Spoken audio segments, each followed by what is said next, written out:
तत्सवितुर्वरेण्यं भर्गो देवस्य धीमहि धियो यो नः प्रचोदयात्। ओम शांति शांति शांति। नमस्कार दोस्तों, आज मैं आपके सामने भारत के एक महान सन्यासी, त्यागी और महर्षि के बारे में आपके सामने उनके जीवन के कुछ अंश रखना चाह रहा। मैं बात कर रहा हूँ स्वामी राम सुखदास की। उन्होंने अपना 102 साल का जीवन हिंदू धर्म के लिए पूरा अपना जीवन लगा दिया। उन्होंने गीता आश्रम ऋषिकेश में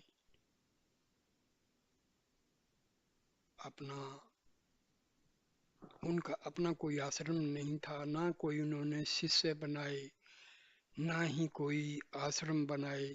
वो तो एक जैसे प्राचीन सन्यासी होते थे, ऋषि महर्षि होते थे, ऐसे ही ये मतलब आधुनिक काल के महर्षि ऋषि थे। बहुत वो अपना फोटो वगैरह तक भी लेना पसंद नहीं करते थे, ना ही अपनी जीवनी लिखने के लिए कोई प्रेरणा दी। वो तो इतने त्यागी तपस्वी थे जिसकी कोई हद नहीं। मैं 10-12 साल तक उनके जो हैं डिस्कोर्सेस सुने, गीता भवन ऋषिकेश में जाके 2-2 3-3 हफ्ते ठहरे और उनके जो प्रवचन थे उनका आनंद उठाया। स्वामी राम सुखदास का जन्म 1904 में और उनका जो महासमाधि जो है 3 जुलाई 2005 को हुई थी। भारतवर्ष के अत्यंत उच्च कोटि के विरले वीतरागी सन्यासी थे। वे गीता प्रेस के 3 कर्णधारों में से एक थे। सबसे पहले थे जय दयाल गोविंदका, जिनको स्वामी राम सुखदास अपने गुरु के तुल्य मानते थे। दूसरे थे भाई हनुमान प्रसाद पोदार, जिनको भाई के नाम से जाना जाता है। इन 3 स्तंभों ने गीता प्रेस गोरखपुर की एक प्रकार से स्थापना की, पूरी सेवा की, अपना जीवन लगा दिया और हिंदू धर्म के जितने भी ग्रंथ हैं सबका अनुवाद जो है संस्कृत से हिंदी में करवाया। और इतना सस्ता, एक 2-2 रुपए तक का जो है प्राइस रखा। ऐसा तो वर्ल्ड में कहीं भी नहीं हो सकता है कि इतनी महंगाई के जमाने में इतनी सस्ती और उत्तम जो है साहित्य लोगों को उपलब्ध करा। स्वामी राम सुखदास जी महाराज का जन्म श्री रुगाराम जी पिड़वा, ग्राम माड़पुरा, जिला नागौर के यहाँ माघ शुक्ला त्रयोदशी सन 1904 में हुआ। उनकी माता कुन्नी बाई के सहोदर भ्राता श्री सद्दाराम जी राम स्नेही संप्रदाय के साधु थे। 4 वर्ष की आयु में ही माता जी ने राम सुखदास जी को उनके चरणों में भेंट कर दिया। किसी समय स्वामी कान्हीराम जी गांव चाड़ी ने आजीवन शिष्य बनाने के लिए आपको मांग लिया। शिक्षा दीक्षा के पश्चात वे संप्रदाय का मोह छोड़कर विरक्त सन्यासी हो गए और उन्होंने गीता के मर्म को साक्षात किया और अपने प्रवचनों से निरंतर अमृत वर्षा करने लगे। गीता प्रेस गोरखपुर द्वारा संचालित समस्त साहित्य का आप वर्षों तक संचालन करते रहे। आपने सदा परिव्राजक रूप में सदा गांव-गांव, शहरों में भ्रमण करते हुए गीता जी का ज्ञान जन जन तक पहुंचाया और साधु समाज के लिए एक आदर्श स्थापित किया कि साधु जीवन कैसे त्याग में अपरिग्रही, अनिकेत और जल कमलवत होना चाहिए और सदा एक एक अक्षर का सदुपयोग करके लोगों को अपने अपने में न लगाकर सदा भगवान में लगाकर कोई आश्रम शिष्य न बनाकर और सदा अमानी रहकर दूसरों को मान देकर द्रव्य संग्रह व्यक्ति पूजा से सदा कोसों दूर रहकर अपने चित्तर की कोई पूजा न करवाकर लोग भगवान में लगे, ऐसा आदर्श स्थापित कर गंगा तट पर सौरभ आश्रम में ऋषिकेश में आषाढ़ कृष्ण द्वादशी विक्रम संवत 2062 दिनांक 3 जुलाई 2005 ब्रह्म मुहूर्त में 3:40 पर जो है उन्होंने महासमाधि ली। उनका असर इतना था कि राजस्थान के गांव के जो मर्द और औरत थी उनको गीता के श्लोक, छोटे छोटे बच्चों को गीता के श्लोक पूरी तरह याद थे। हमने खुद अपनी आंखों से देखा गीता भवन में जब ये लोग आते थे राजस्थान के भोले भाले लोग, लेकिन गीता के श्लोक उनके बच्चों को, औरतों को और जवान बूढ़े सबको गीता के श्लोक कंठस्थ थे। ये स्वामी जी का ही जो है असर था और स्वामी जी ने हमारे जो हिंदू शास्त्र हैं उनका बहुत अच्छी तरह से अध्ययन किया और एक से एक उच्च कोटि के ग्रंथ उन्हें लिखे हैं। उनकी गीता पर की हुई जो टीका है साधक संजीवनी गीता, वो उच्च कोटि की है, बहुत ही उच्च कोटि की है।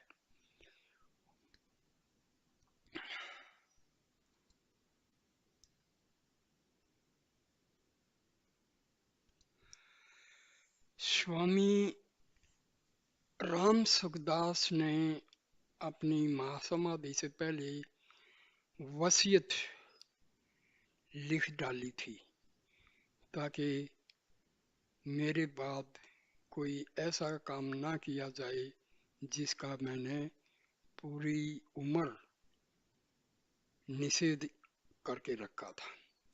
स्वामी श्री राम सुखदास जी महाराज का जो स्थान राजस्थान के सिंथल में था, लेकिन मृत्यु पूर्व कोई 5 वर्ष से वे ऋषिकेश में ही स्थापित हो गए थे। श्री रामचरितमानस उनका प्रिय ग्रंथ और भगवान श्री राम उनके आराध्य थे। गीता प्रेस गोरखपुर से रामचरितमानस और मर्यादा पुरुषोत्तम भगवान श्री राम से संबंधित प्रकाशित साहित्य में श्री राम सुखदास जी महाराज का योगदान सर्वाधिक है। साधु संतों में वे अपने प्रकार के एकमात्र थे, यह उनकी वसीयत पढ़ने के बाद ही अनुभव किया जा सकता है। उनकी वसीयत पढ़ने के बाद हमें अपने आसपास के संतों का संतपन अवास्तविक अनुभव होने लगता है। मृत्यु से कुछ वर्ष पूर्व के किसी वर्ष की मार्गशीर्ष शुक्ल एकादशी को उन्होंने अपनी वसीयत लिखी थी, जिसे गीता प्रेस गोरखपुर से प्रकाशित कल्याण के अगस्त 2005 अंक में अविकल प्रकाशित की थी। उनकी वसीयत यहाँ जस की तस प्रस्तुत है। सेवा में विनम्र निवेदन वसीयत। शरीर शांत होने के बाद पालनीय आवश्यक निर्देश। श्री भगवान की असीम अहेतु की कृपा से ही जीवन को मानव शरीर मिलता है। इसका एकमात्र उद्देश्य केवल भगवत प्राप्ति ही है, परंतु मनुष्य इस शरीर को प्राप्त करने के बाद अपने मूल उद्देश्य को भूलकर शरीर के साथ दृढ़ता से तादात्म्य कर लेता है और इसके सुख को ही परम सुख मानने लगता है। शरीर को सत्ता और महत्ता देकर उनके साथ अपना संबंध मान लेने के कारण उसका शरीर से इतना मोह हो जाता है कि इसका नाम तक उसको प्रिय लगने लगता है। शरीर के सुखों में मान बढ़ाई का सुख सबसे सूक्ष्म होता है। इसकी प्राप्ति के लिए वह झूठ कपट बेईमान आदि दुर्गुण दुराचार भी करने लग जाता है। शरीर नाम में प्रियता होने से उसमें दूसरों से अपनी प्रशंसा स्तुति की चाह न रहती है। वह यह चाहता है कि जीवन पर्यंत मेरे को मान बढ़ाई मिले और मरने के बाद मेरे नाम की कीर्ति हो। यह भूल जाता है कि केवल लौकिक व्यवहार के लिए शरीर का रखा हुआ नाम शरीर के नष्ट होने के बाद कोई अस्तित्व नहीं रखता। इस दृष्टि से शरीर की पूजा मान आदर एवं नाम को बनाए रखने का भाव किसी महत्व का नहीं है, परंतु शरीर का मान आदर एवं नाम की स्तुति प्रशंसा का भाव इतना व्यापक है कि मनुष्य अपने तथा अपने प्रियजनों के साथ तो ऐसे व्यवहार करते ही हैं, परंतु जो भगवत आज्ञा महापुरुष वचन तथा शास्त्र मर्यादा के अनुसार सच्चे हृदय से अपने लक्ष्य भगवत प्राप्ति में लगे रहकर इन दोषों से दूर रहना चाहते हैं, उन साधकों के साथ भी ऐसा ही व्यवहार करने लग जाते हैं। अधिक क्या कहा जाए, उन साधकों का शरीर निष्प्राण होने पर भी उसकी स्मृति बनाए रखने के लिए वो उस शरीर को चित्र में आबद्ध करते हैं एवं उसको बहुत ही साज सज्जा के साथ अंतिम संस्कार स्थल तक ले जाते हैं। विनाशी नाम को अविनाशी बनाने के प्रयास में भी संस्कार स्थल पर छतरी चबूतरा या मकान स्मारक आदि बना देते हैं। इसके सिवाय उनके शरीर से संबंधित एक पक्षीय घटनाओं को बढ़ा चढ़ाकर उनको जीवनी संस्मरण आदि के रूप में लिखते हैं और प्रकाशित करवाते हैं। कहने को तो वे अपने आप को उन साधकों का श्रद्धालु कहते हैं, पर काम वही करते हैं जिसका वो साधक निषेध करते हैं। श्रद्धा तत्व अविनाशी है, अतः उन साधकों की अविनाशी सिद्धांत वचनों पर ही श्रद्धा होनी चाहिए, ना कि विनाशी देह या नाम में। नाशवान शरीर का नाम में तो मोह होता है, श्रद्धा नहीं, परंतु जब मोह ही श्रद्धा का रूप धारण कर लेता है तब वे अनर्थ होते हैं। अतः भगवान के शाश्वत दिव्य अलौकिक श्री विग्रह की पूजा तथा उनके अविनाशी नाम की स्मृति को छोड़कर इन नाशवान शरीर तथा नामों का महत्व देने से न केवल अपना जीवन ही निरर्थक होता है, परंतु अपने साथ महान धोखा भी होता है। वास्तविक दृष्टि से देखा जाए तो शरीर मलमूत्र बनाने की एक मशीन ही है। इसको उत्तम से उत्तम भोजन या भगवान का प्रसाद खिला दो तो वह मलमूत्र बनकर निकल जाएगा, तथा उत्तम से उत्तम पेय या गंगा जल पिला दो तो वह मूत्र बनकर निकल जाएगा।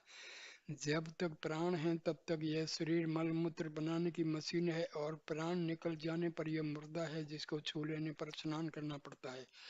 वास्तव में यह शरीर प्रति अक्षण ही मर रहा है, मुर्दा बन रहा है। इसमें जो वास्तविक तत्व चेतन है, इसका चित्र तो लिया ही नहीं जा सकता। चित्र लिया जाता है उस शरीर का जो प्रत्यक्षण नष्ट हो रहा है। इसलिए चित्र लेने के बाद शरीर भी वैसा नहीं रहता जैसा चित्र लेते समय था। इसलिए चित्र की पूजा तो असत्य नहीं की ही पूजा हुई। चित्र में चित्रित शरीर निष्प्राण रहता है, अतः हाड़ मांस में अपवित्र शरीर का चित्र तो मुर्दे का भी बना हुआ है। हम अपनी मान्यता से जिस पुरुष को महात्मा कहते हैं वह अपने शरीर से सर्वदा संबंध विच्छेद हो जाने से ही महात्मा है, न कि शरीर से संबंध रखने के कारण। शरीर का तो वे मल के समान समझते हैं।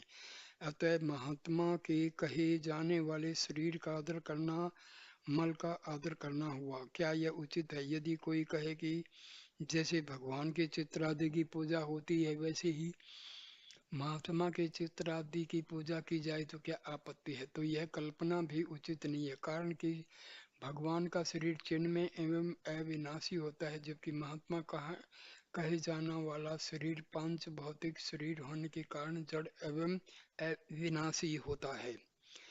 भगवान सर्वव्यापी हैं, अतः वे चित्र में भी हैं, परंतु महात्मा की सर्वव्यापकता शरीर से अलग भगवान की सर्वव्यापकता के ही अंतर्गत होती है।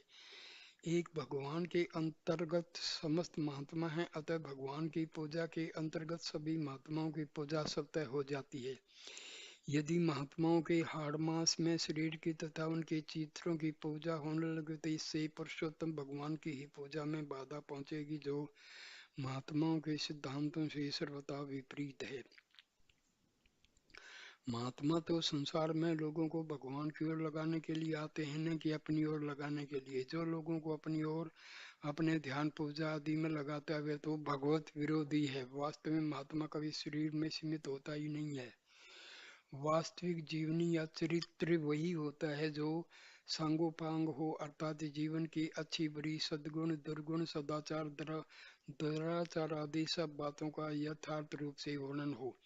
अपने जीवन की समस्त घटनाओं का यथार्थ रूप से मनुष्य स्वयं ही जान सकता है। दूसरे मनुष्य तो उसकी बाहरी क्रियाओं को देखकर अपनी बुद्धि के अनुसार उसके बारे में अनुमान मात्र कर सकते हैं, जो प्राय यथार्थ नहीं होता। आजकल जो जीवनी लिखी जाती है उसमें दोषों का छुपाकर गुणों का ही मिथ्या रूप से अधिक वर्णन करने के कारण वह सांगोपांग तथा पूर्ण रूप से सत्य होता ही नहीं। वास्तव में मर्यादा पुरुषोत्तम भगवान श्री राम के चरित्र से बढ़कर और किसी का चरित्र क्या हो सकता है। अतः उन्हीं के चरित्र को पढ़ना सुनना चाहिए और उसके अनुसार अपना जीवन बनाना चाहिए। जिसको हम महात्मा मानते हैं उसका सिद्धांत और उपदेश ही श्रेष्ठ होता है, तब उसी के अनुसार अपने जीवन बनाने का यत्न करना चाहिए। उपर्युक्त सभी बातों पर विचार करके मैं सभी परिचित संतों तथा सदगृहस्थों से एक नम्र निवेदन प्रस्तुत कर रहा हूँ। इसमें सभी बातों मैंने व्यक्तिगत आधार पर प्रकट की हैं, अर्थात मैंने अपने व्यक्तिगत चित्र, स्मारक, जीवनी आदि का ही निषेध किया है। मेरा शारीरिक असमर्थता के समय तथा शरीर शांत होने के बाद इस शरीर के प्रति आपका क्या दायित्व रहेगा, इसका स्पष्ट निर्देश करना ही इस लेख का प्रयोजन है।